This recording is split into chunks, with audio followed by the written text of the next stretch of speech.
ফজরের যে 2 রাকাত সুন্নত, এই সুন্নত হলো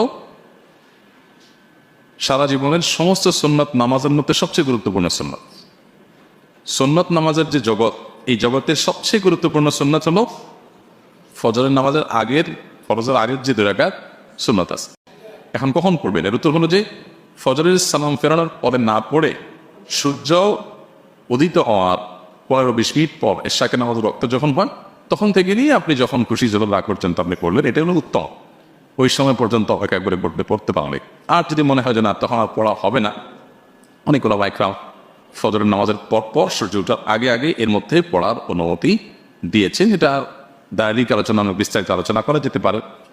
একান্ত পরে আর পড়ার কোনো অপশন না থাকে, আপনার কাছে এই সম্ভাবনা না থাকে, আর ফজরের সুন্নতের পর পড়ে ফেলেন, তো অনেক আমাদের মধ্যে সেটা আদায় হয়ে যাবে। কিন্তু উত্তম হবে আপনি ওই সূর্য ওঠার পর পর্যন্ত অপেক্ষা করে তারপরে পড়াটা।